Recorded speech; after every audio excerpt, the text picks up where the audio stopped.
Gull, thank you so much for taking the time to do this podcast with me. I know that you're quite a big influencer and even bigger entrepreneur, business owner, and also dabbled into the marketing industry. Yeah, tell me a little bit about yourself and yeah, what you got going on. Yeah, thank you for having me on, first of all. I always admire when people have podcasts because it's an awesome thing to put on and it helps many people and it's reaching out into a new field. So that's really cool that you're doing that. Oh, nice. No, thank you Yeah. so much. So, yeah. I'm excited to have you on because I've been actually watching your content for a while. And then when I reached out to you, you were like, yeah, definitely, cool. Let's jump onto it. So I have a couple of questions. But my first question is just like, what is your background and where are you from? Yeah, so I was born actually in Cape Town, despite the fact that I don't have the accent. I lived in Cape Town until I was like 6 or 7 years old. And then my parents moved us to the US. We all moved to the States. I grew up in the States. Both my parents are Israeli, so Hebrew is the language we speak at home. Okay. Grew up in the States, moved back to Cape Town like 13 years ago now. So really more than anything, it's a combination of American and South African, but the accent is just a mix. Israeli, US, and South Africa. Exactly. That's Yeah. really cool. And what Yeah. is it exactly that you do? Because Mhm. looking at your content, I always see, marketing and AI and wealth and relationship and also health. So it's Mhm. always so fun to look at your content, but I'm always wondering, what does Gull do? Yeah, so I started originally when I got to Cape Town. There's a whole long story of why I got here. I ended up getting stuck in the country. It's a fun thing we can talk about, but Okay. I basically started a little bit doing acting, but I always knew from a very young age that I want to be an entrepreneur. Like literally from the age of 2, I was saying I want to work with my dad. And at the time, my dad was an entrepreneur and I didn't exactly know how to vocalize it. But what I meant is I want to run my own business and I want to work with my dad. That was like my thing as a 2-year-old. I never went through the phase of I want to be an astronaut or whatever. Throughout high school, I went to a very good high school that prepped kids for some of the best universities in the US. And I never wanted to go to university. I always said, I'm not going to university, I'm going to be an entrepreneur. And Interesting. I got to Cape Town and I started a business that does music festivals. So Yes. we started very, very small, doing tiny house parties.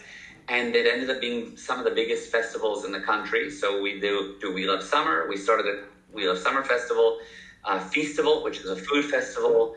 We started a techno music festival called Future Frequency. Oh, wow. And a New Year's Eve event called Kinky Summer. And I mean, those grew big. I mean, Kinky Summer was 7,000 or 8,000 people. Yes, massive. I remember those. Yeah. And then we did about 20 events a year, average of about 2,000 people per event, across 5 cities, 2-3 countries. So it became a whole massive event Man. world. Yes, Yeah. yes. So I started there. Also learned a ton about marketing there. And then ultimately in 2018 still, I mean, the events were still going, but once the business starts running, you get a bit of a time to after 5-6 years of hard work, all of a sudden things start to glide. And I found that I had a bit of free time. So I decided to use that time to build another business and I started a finance business. Totally different world. Yes. Finance in the property industry. Dove into that. That company is still going today, 6 years later. And I do, other than that, property stuff and. But my point is, I realized at a certain point, hey, I know how to do business, and many people don't, and many people are struggling, and many people have depression and anxiety and all kinds of things that is making them really struggle in life. Life doesn't need to be a struggle. It's not supposed to be. Yes, life can be tough. And yes, there's curveballs and challenges. But it's part of any game. You have 50-50. 58% you kind of know what's happening. You have your team. And 50% you don't know what's happening. You have the other team. And then you have a game. But for most people, it's like 90% is against them. And they have maybe, I'm being really generous here, they have 10% under their control. Yes. So life hits people left, right, and center. And so I realized that people need to, A, learn how to develop their business, But to develop the business, you need to develop the individual. Fix the individual, you fix the business. So we do a combination of different one-on-one coaching, online courses, webinars, all kinds of free content around personal development, but also hardcore business, marketing, sales, how to hire, how to fire, how to organize, how to manage your business, how to scale, etc., etc. Oh, that's so interesting. My next question was why this line of work, but you basically just answered it right there. Is this something that also makes you happy helping other people? It's the priority. I really believe that a person's as valuable as he can contribute to other people, and every single job helps people in different levels. There's not a single thing on this planet that would exist without it helping. So I'm constantly looking at how do I take that small help in whatever thing I'm doing and expand with the purpose of let me help, let me help, let me help, let me help. Yeah. If I help more, the growth is inevitable. In fact, when I talk to my sales team, I never tell them, hey, we need more sales. I say, you just need to help more. Don't try to go sell people. Talk to our potential clients, see how you can help them. If they need help with something that's not even exactly what we do, figure out how to help them, even if it's for free. Help people, the money will come. So the help is the priority. Yeah, that's some really valuable input, definitely. And Gul, what is your biggest failures or biggest failure you've had in your life thus far? I would say that the biggest failure, I actually don't really look at having any major failures as like, oh, I messed up and things went really wrong. I've had specific small deals go bad. I mean, we run a finance business. So quite early on in the finance business, we did deals that were failures. They were, we lost some of the money on the loans. Yes. And it was a learning curve on like, how do you make secure financial deals? It was part of the unfortunate school fees. And those, if I look back, I'm like, oh, I could have avoided that. So things like that within the business, which is kind of predictable, but I don't have anything major where I'm like, I totally failed here. It's always part of either the process of the business. That being said, I'm sure I'm going to do you can't win it all. I'm sure I'm going to do endeavors that don't go so well. Or I've done real estate deals. I do a lot of property. I've done real estate deals that weren't as successful as I imagined that they would be.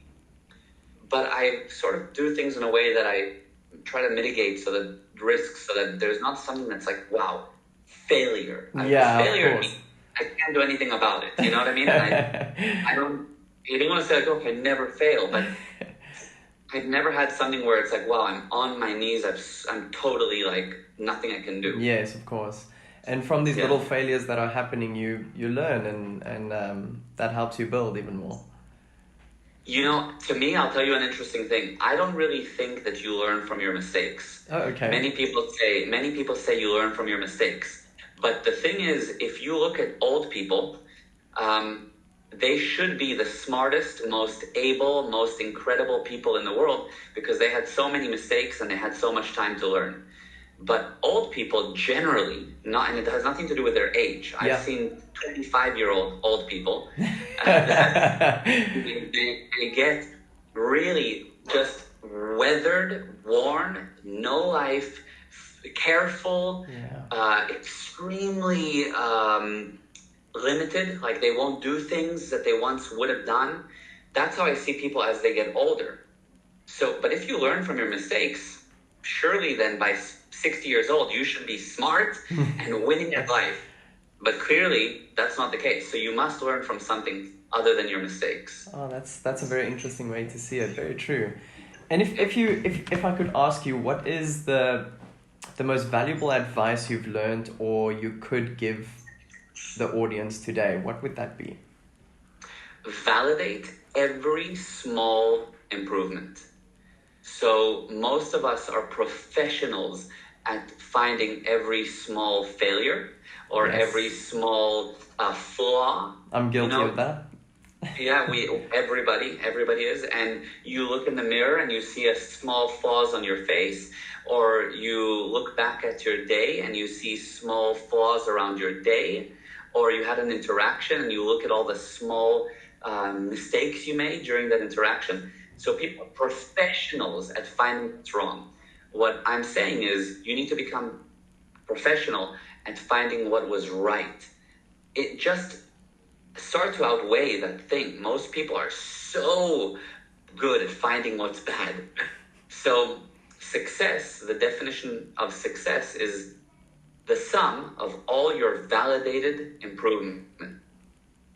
The sum meaning you added up all the validated that you said, hey, well done to yourself, improvements. Every time you say, well done to yourself, well done to yourself, well done to yourself, you do it again and again and again, and all of a sudden you're successful. You're learning to play guitar. You say, wow, I learned this, I learned that, I learned that. All of a sudden you can play guitar. You're successful. But if you messed up and messed up and messed up and said, this was bad, you'll never play guitar. Yeah. So you have to become really good at finding and saying, wow, to every win and improvement. I like that a lot. Like just leveling up each and every time. Yeah. Validating yourself. That's how it goes. Otherwise, you go backwards. Yeah, definitely. And I don't know your experience in marketing. So I'm working for SEO Vendor, which is an SEO company, a marketing company, and we specialize in our own patent pending technology. It's an AI technology. With your experience, especially with AI booming and now in 2024 being such a big thing, how important is AI in your business, even though you're more in the finance business more than marketing? Yeah, first of all, I do a ton of marketing, by the way. I know a lot about marketing. Just from the festivals to starting a finance business from scratch. And our business training company, Guaranteed Prosperity, we're constantly marketing ourselves. Okay. But how important is AI? I'll tell you it in two parts. The first thing is I am getting better. But the second thing is I realized at one point, I have my one business partner is one of my best friends, and he was like, hey, are you using AI? And I was like, I mean, a little. And he was like, man, you gotta like catch up now. So then I started to try to kind of get into it. So I'm using it, but I feel already like you know how our parents were like the old people that didn't know how to use Facebook. I'm like trying to catch myself to not be that guy with AI. With AI. So the thing that blew me away the most is ChatGPT's feature where you can speak to it. And you can ask questions to the assistant and it talks to you like a normal human being. Yes. I'll drive in my car and have a 10-minute conversation with the thing, just talking to it, asking it questions about things. And that to me has been one of the most incredible features on the ChatGPT app. Yeah, that's quite mind-blowing. The way that it answers like a human, it's scary, but mind-blowing. And then it gets me to my last question, Gal. With your experience in marketing and obviously building success for yourself, what is some valuable insights or input that you can give me and the audience today that you won't necessarily learn in college? That you need to market yourself way, way more than you think you need to. It takes an aggressive amount of non-stop marketing to get results. People think that they can post a tweet and make a YouTube video and make one post on Instagram and they've done their marketing for the week. Yeah. It's not even close to enough. You need to send tons of content out for it to even barely pierce the veil on the shroud that people have over their eyes with marketing. Because if you think about it, I'll give you a great example. I watched the Roadhouse movie with Conor McGregor and Jake Gyllenhaal, right? Yes. Now, I love Conor McGregor. I'm a fan. Jake Gyllenhaal, I'm a fan. But I watched many interviews of theirs that they did across many different platforms before I said, you know what, okay, let's sit down and watch the movie.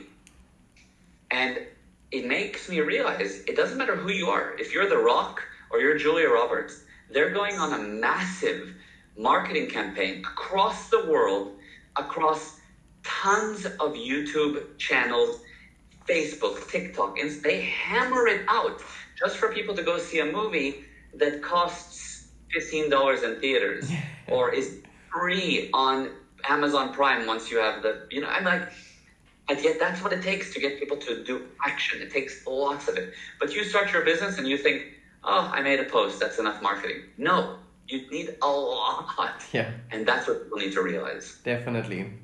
You sound like Gary Vee right now. Yeah, Okay. really true. That's what he says, and it's very true. Yeah, definitely. No, that's some valuable input. Thank you so much, Gal. I really appreciate it. Absolutely. And just to finish it Yeah. off, is there anything you would like to tell the world that you are busy with? Anything you'd like to share?